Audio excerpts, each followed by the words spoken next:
நீங்க ஒரு விஷயத்த ரொம்ப தீவிரமா விரும்புறதுக்கு காரணம் என்ன தெரியுமா? உங்க ஃப்யூச்சர் வெர்ஷனுக்கு அந்த விஷயம் சொந்தமானது அப்படிங்கிறது தான். இத கேட்கும்போது கொஞ்சம் விசித்திரமா கூட இருக்கலாம். ஆனா ஒரு நிமிஷம் நல்லா யோசிச்சு பாருங்க.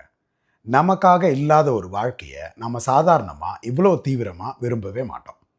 நமக்கு சம்மந்தமே இல்லாத கனவுகள தேடி நம்ம மனசு திரும்பி திரும்பி போகாது.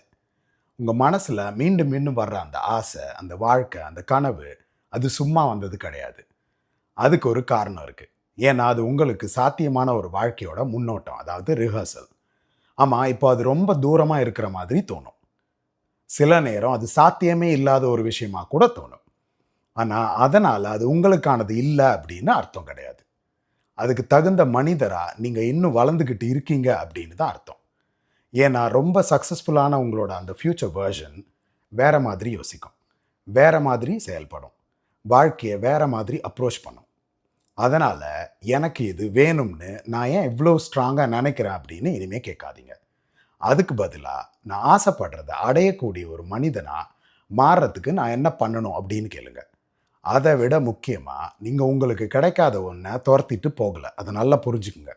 உங்களுக்குன்னு ஏற்கனவே உருவாக்கப்பட்ட ஒரு வாழ்க்கைக்குள்ள மெதுவா நீங்க போய்க்கிட்டு இருக்கீங்க அப்படின்னு நம்புங்க.